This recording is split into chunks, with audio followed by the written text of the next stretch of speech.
folks, welcome to another Friday fishing forecast, and it looks like this weekend is going to be absolutely beautiful. We just gotta watch out for those afternoon thunderstorms. They're not going to be numerous like they have been here lately, but they're still going to be around, so you just want to pay attention to that.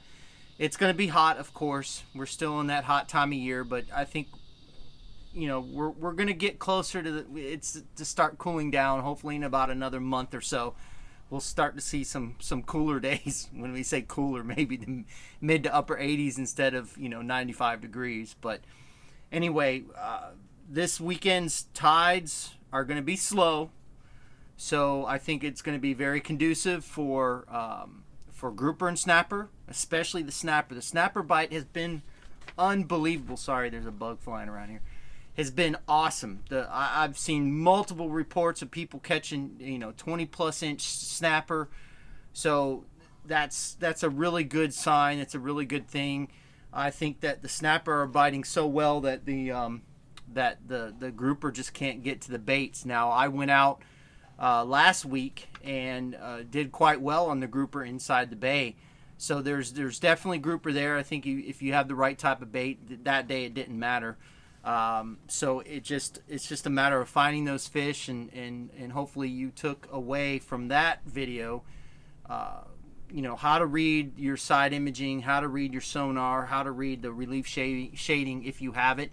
If you don't have it, I highly recommend getting some kind of relief shading for the bay itself. Stupid bug. So it like I said in the last video, technology is a good thing. It's progressed, and if you're not using it correctly, you really want to kind of stop and look at it and see what you're doing wrong, because the technology is giving us the opportunity to find all of these spots, and so it's definitely a good thing. So with that being said, let's go ahead and get into the Friday fishing forecast and talk about what we have coming up concerning the tides, the weather, the salooners, all that fun stuff. Now on Saturday, we have a high tide at 7:34 a.m. at a 2.28 foot, and we have a low tide at 3:58 p.m. at a 0.53 foot. On Sunday, we have a high tide at 8:45 a.m. at a 2.32 foot, and we have a low tide at 5:09 p.m. at a 0.44 foot. So as you can see, those tides are very long, outgoing, all day long. So if you're going to inshore fish, I highly recommend paying attention to the salooners, because I think that's going to be the best bite on those inshore fish like snook, redfish, and trout. And I know the redfish bite has been getting pretty good here as of late, so that's something that is happening. There's so much going on in the bay. I've heard the triple tail bite has been crazy good, and so there's just so much going on. But you really want to pay attention to the major and the minors during these slow tide periods. Let's go ahead and get into the salooners for this weekend. On Saturday, we have a major feeding time from 7:16 a.m. to 9:16 a.m. Then we have a minor feeding time from 2:56 p.m. to 3:56 p.m. And on Sunday, we have a major feeding time at 8:06 a.m. to 10:06 a.m. Then we have a minor feeding time from 3:50 p.m. to 4:50 p.m. As you can tell, on both Saturday and Sunday, we have early morning majors. Now, that major on Sunday at 7:16 and 9:16, that's going to be when that sun is coming up, and there's a barometric change when that sun comes up and when the sun sets. So I think that bite is going to be really, really, really good.